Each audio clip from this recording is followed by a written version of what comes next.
Welcome back, everyone. I'm so excited to have you here for this explainer. Today, we're tackling a very specific, absolutely crucial coding guideline in the ICD-10-CM universe, and that is guideline A.18. It's all about mastering default codes.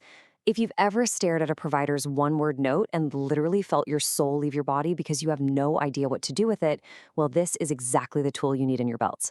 Okay, let's dive into this. Here's our roadmap for today. We've got 5 quick stops. First, understanding default codes. Second, when to actually use them. Third, why defaulting is definitely not guessing. Fourth, we'll look at some common coding pitfalls. And finally, number 5, we'll wrap up with the MJ gem. So let me paint a picture for you. You're sitting at your desk, you're looking at a patient's chart, and the provider has clearly documented a diagnosis. Great, right? But as you read closer, you realize there are 0 additional details. No mention of acute or chronic, no modifiers, no specific anatomical sites, just one single vague word. We all know the feeling, that instant wave of panic. You might be tempted to just return the chart or maybe spend hours digging around for clues that honestly just aren't there. But before you let vague documentation slow you down, you've got to know that the ICD-10-CM system actually has a built-in solution designed perfectly for this exact scenario. Section 1, Understanding Default Codes, your built-in safety net.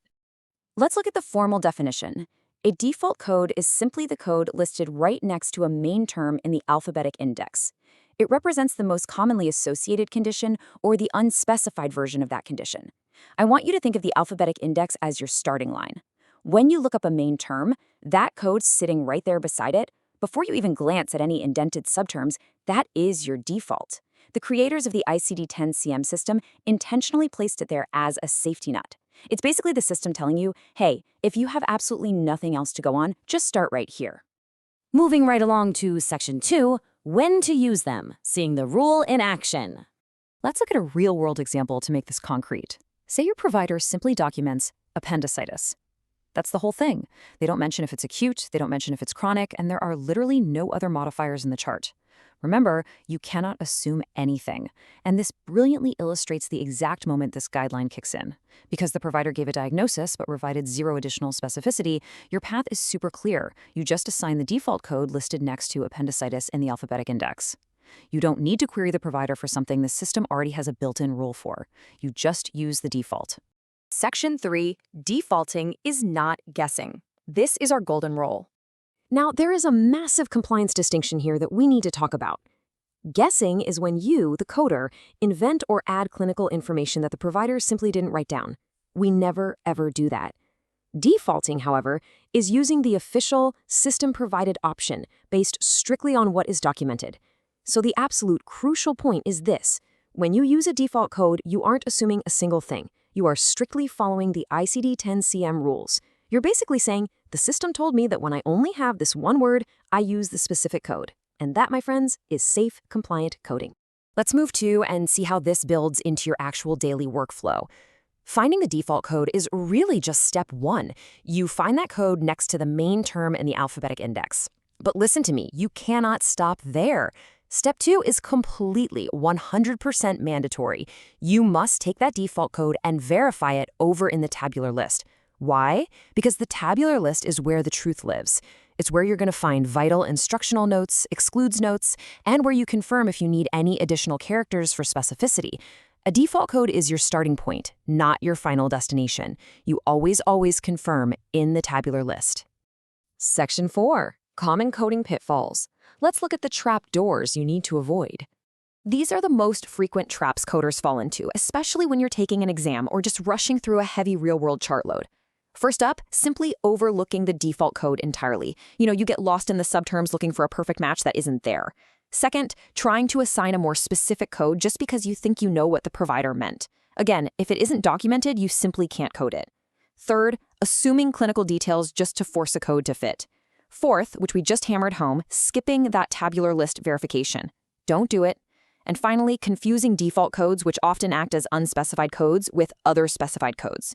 Just to clarify, other specified means the provider gave details but the system lacks a specific code for them. An unspecified default code means the documentation itself lacked the detail. Falling into any of these traps leads straight to incorrect coding, serious compliance issues, and ultimately claim denials. But by knowing these trapdoors exist, you can just purposefully step right over them. And finally, Section 5, the MJ gem, our anchor for the day. All right, here is your ultimate takeaway. No detail? Default it. Don't guess, default. Now, what's really interesting about this mantra is how perfectly it captures the entire philosophy of guideline IA-118 in just a handful of words.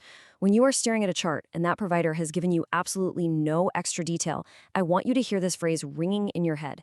Default it. Let the system do the heavy lifting for you. This one simple concept will keep you compliant, it'll speed up your coding time, and it's going to give you incredible confidence. So let's summarize the procedural workflow one last time so it truly becomes second nature for you. This is coding the AMCI way. First, you just ask yourself, did the provider give enough detail? Look really closely at that documentation. If the answer is no, then you go straight to the alphabetic index and find the default code sitting right next to the main term. Then, you take that exact code and you verify it thoroughly in the tabular list to catch any necessary instructions. Finally, you assign the code compliantly. It's a clean, efficient, three-step process that works for sure, every single time. So I'll leave you all with this final thought today. Are you going to keep letting vague, incomplete documentation slow you down and cause you unnecessary stress? Or are you ready to lean on the guidelines and confidently default it? You now have the knowledge and the system-backed permission to handle those tricky, detail-free diagnoses efficiently. Trust the default code, verify it in the tabular list, and just keep moving forward. Thank you so much for joining me for this explainer, and happy coding.